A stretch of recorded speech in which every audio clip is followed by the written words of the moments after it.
Hey, what's up everybody? Welcome back to my channel. This is Dr. Yared Vazquez. Usually here in the channel, we'll talk about sports injury, the role of physicians in the sporting world, boxing, MMA, all the mixed martial arts. But today we're going to talk about something a little bit different. There are other aspects in popular culture that could use from the point of view of a physician. And this week it was all about the new movie, The Joker. Masterful direction by Todd Phillips and an award-winning, dare I say, award-winning performance by Joaquin Phoenix. This is not your typical Joker movie. This is not your MTV rendition of the Joker by Jared Leto with the gold chains and gold teeth dating Harley Quinn.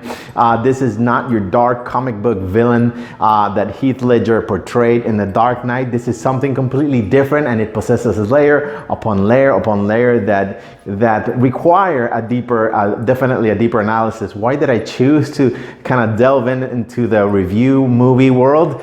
There are reviewers out there like Stephanie Sachansky of the Time magazine that are reviewing the movie from the context of the current paradigm of the social changes on politics. That's not the way to review this movie. I mean, if you're gonna go to a restaurant and eat something that a master chef has prepared for you, you're not reviewing your Uber ride over, you're not reviewing the outside of the restaurant, you're not reviewing the problems you had in the morning at home, you're reviewing what's in front of you in the plate. You almost have to put yourself in a vacuum to be objective and review a work of art, if you will, because a plate prepared by a chef and a movie masterfully directed like Todd Phillips did here require you to be neutral with the analysis and really dive deep into the components of the film. And movie critics nowadays, they're just seeking for clicks, and they're mediocre at best when reviewing these movies. But it's not fault of their own, because that's what they do. They search for clicks most definitely, and they do not have the cognitive tools to dive deep into this. Imagine sitting down at a table to eat a steak and you have a plastic spoon. That's the equivalent what we're seeing here. So let's dive deep into what makes this movie great.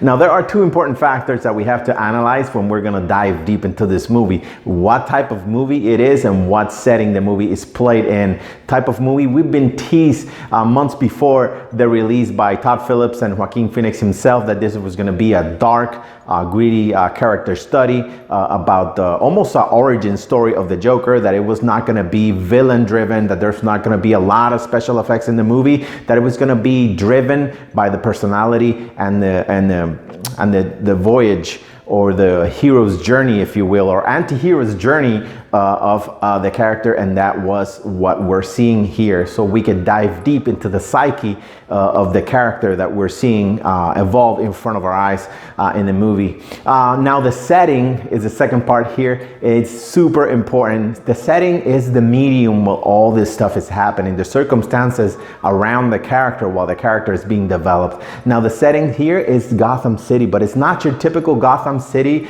that has super villains that's deep in crime. The setting here, there's crime and there's despair, but there's more despair than crime. I mean, there's a instance, and a spoiler alert, where Joaquin Phoenix, or Arthur Fleck, is attacked, but he's attacked by kids at the beginning. So it lets you know from the get-go that the main theme here is gonna be despair and misery, and not just despair and misery happening to an individual that's already involved in life situation that's very unfortunate. And such deep despair that even the individuals that are set up in society to take care of our ill were completely ineffective, or just didn't have the resources. Boy, that was one of the most amazing, most fun scenes for me in the movie, seeing the struggle of the caregiver failing to give care to their patients because they just didn't have the resources. I mean, Arthur Fleck was sitting down in front of the therapist, and there's just no resources,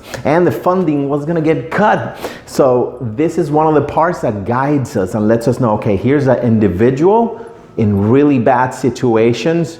There's definitely no way out. So it's almost a psychological pressure cooker that is about to go off. I mentioned the therapist is really important to say that she plays a big role in letting us know that there's an underlying disease that Arthur is suffering that we just don't know. It gets inferred. So we're talking, there's a great scene in the movie where Arthur is asking the therapist to increase his medication dose, and she tells him, Arthur, you're taking 7 different medications. Surely one of them has to be doing something.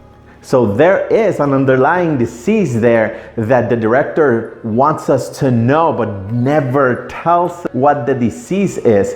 And that's what we're here to talk about. The defining factor of this character, the most important clue of this character is that iconic Joker laugh. But it's not like Jack Nicholson, it's not like Jared Leto, not like Jared Leto, and not like Heath Ledger. This is a completely different laughter. It's almost like Joaquin Phoenix was able to blur the line between laughter and crying and just create a gray zone all across that creates this ominous, uncontrollable cry laughter that had everybody tense in the movie theaters. I mean, I stopped to look around me in the beginning scene when this laugh is going on, and everybody was just baffled and puzzled and confused by it, but they were glued to the screen. And this is what gives us the diagnosis of pseudobulbar affect. That's the problem, guys. Pseudobulbar affect is the problem. So let's learn a little bit about the disease that the Joker has,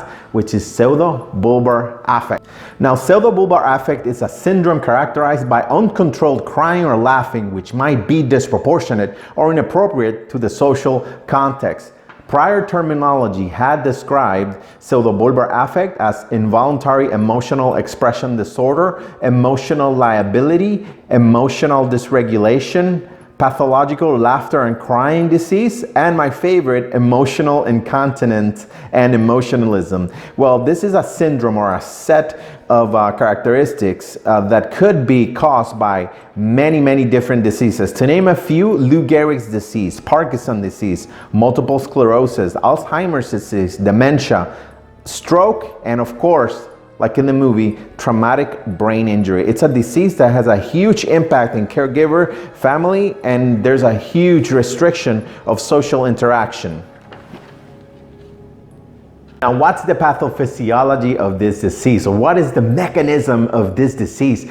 It's not well known and not well elucidated, but there are some theories, and they stem from the interaction of the corticolimbic cortex, the pons, and the cerebellum. Now let's pull up a picture that shows these pathways. Now the emotions have a physical reflection or a physical action associated to these emotions. They go through these cortex areas, then to the limbic system, onto the cerebellum. And the cerebellum, that part of the brain that's in the posterior part of the brain, is tasked with being a gate. So it's tasked on regulating the physical expression of these emotions. It's theorized that when there is damage to the cerebellum, most definitely there's not a control. Almost think about a gate holding back a whole bunch of people, and you're letting them go, opening the door at will, and then that door simply goes off of the hinges and everybody can come out at any given time.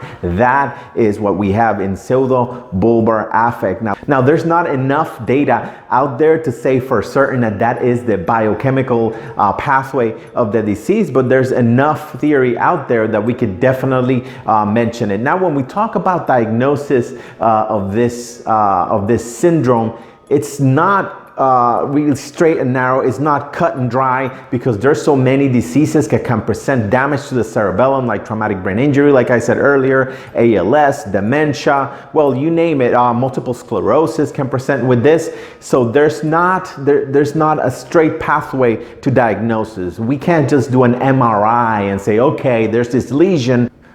But there is a questionnaire that could be given by a practitioner called the Pathological Laughing and Crying Scale, or PLACS for short, that are 18 questions that could guide us towards the diagnosis. And that's what that therapist should have been doing. Now the treatment, like most psychiatric diseases, is very limited. There's selective serotonin reuptake inhibitors and tricyclic antidepressants that have been used with some efficacy in the past, but the standard of care is guaifenesin with quinine, which inhibits the action of glutamate, which is a excitatory neurotransmitter, helping these physical actions that come with the emotions to be more regulated. So now you know the disease, and knowing the disease, the intricacies of the disease, you know that Joaquin Phoenix was doing a masterful job because he's playing an individual that has all these factors around him. We know about the traumatic brain injury that he suffered. We know that he has cerebrovascular affect, and not just that, he's living in a world that has all these negative connotations, and still he's able to fit the character within the ethos of the Batman universe, of the DC universe. Wow. Just to catch him or to do a better rendition of the character, almost impossible. It's layers upon layers, and and this is the great.